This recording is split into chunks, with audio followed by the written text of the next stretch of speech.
Sanity has prevailed in the world of sport with a ruling about a transgender athlete's bid to swim in the Olympics. American transgender swimmer Lia Thomas hoped to swim for the USA at the Olympics as a female, despite being a biological male. She appealed a ruling against this, claiming it was discriminatory against her as a transgender person. But Thomas has lost her final appeal and will not compete at the Olympics. I guess she could also try and qualify in the men's events, I suppose. That's one option for her. This world-famous case, of course, highlights an issue that's causing a lot of angst right around the world at a grassroots level, including here in Australia, where biological men have been allowed to play in Aussie rules, in soccer and even in netball competitions. Sports broadcaster Lucy Zelic is outspoken on behalf of the rights of women and girls, and I'm pleased to say she joins me now. Thanks for joining us, Lucy. Of course, your real passion is soccer, is football, and especially women and girls playing the sport. There's never been a time where there's been so much focus on women's football because the Matildas have become such a sporting icons for this country. But there are women and girls playing the sport in Australia who are having to play against biological men. Now, how common is this? How many transgender athletes are there in the sport? And how much of a problem do you think it's creating? Well, Chris, it's creating a huge problem. As to the figures on this, we're still working through that at the moment. When I have spoken to administrators, it's been very difficult to get to the bottom of that because legally they don't actually have to acknowledge that they are transgender. We've got more sound statistics coming out of the UK. For example, in football alone, there's an estimated 74 trans-identified males participating across the football competitions there. But now that I've sort of, entered this space and this public arena, one of the more shocking things is just how little regard the respective governing bodies at both state and national level across a multitude of sports have shown for their female participants. And I think that's been the real issue for me as a journalist as well, the perversion of the truth. I mean, we've seen the International Olympics Committee come out this week and create an entire list of so-called problematic language. There's nothing problematic with referring to the biological sex of somebody, but what is problematic is attempting to obscure the truth and run this communist-style regime where they're instructing journalists on what to say. So there are a vast range of issues across the board here that need addressing, and it's why I've been very outspoken about it. I really admire your stance because I know the flack that will come your way. I know that other people who speak in this space, they get a lot of attacks and it's not comfortable. And you're defending the rights of other women and of girls. I know you've got a daughter yourself. You'll be wanting to clear the way for your own daughter.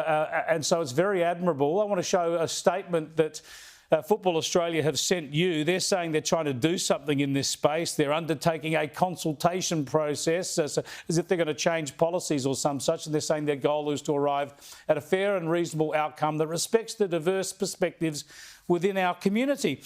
I would have thought it's much more clear-cut than that, Lucy. It's just about protecting the integrity of women's sport and being fair to women and girls. It's very clear cut, Chris, and that's why my biggest question in all of this, particularly off the back of receiving what I determined very quickly upon finishing reading it, was a very hollow and feeble attempt to try and bat this situation away and tick the box of, yes, we've responded to her queries for clarity around what the governing body's position on this is. But ultimately, as we said, it's very clear cut. You've got existing legislation that lies within the Sex Discrimination Act, which points to sporting exemptions that specifically acknowledge the biological differences between males and females, and that the reason that this exemption exists is to ensure the protection of the female category and to provide a level playing field. That's very clear and obvious. The science is also very clear and obvious on this. We know that there are advantages and significant advantages that biological males possess against women in the sporting arena. It's why these categories were created in the first place. We've seen a host of other major governing bodies across the world, like World Aquatics and World Athletics, lean on the science and reputable science as well, by the way, not some, nebulous terms that have been thrown around by so-called academics. And we've also seen 26 academics lodge complaints against the International Committee's stance. I mean, it seems as though for many of these organisations who are choosing to stand by this concept of only being able to compete in sport as one's affirmed gender and their identity, it seems that they're hell-bent on not just destroying their credibility, but also ignoring the truth and the biological facts that are very deeply rooted in science and a deep acknowledgement across everybody. I mean, you don't have to be a medical practitioner or a scientist or a sports administrator to recognise that these differences exist. But now, somehow in 2024, the truth is the most controversial and perverted thing that we can point to in this. And it's not anti-trans. This is the important thing about it. It's not anti-trans. I've known many trans people over the years. I count one transgender woman as a very, very close friend. We want transgender people to enjoy sport as well. But there are options, right? I mean, at the elite professional level, you're going to have to play either as a man or a woman.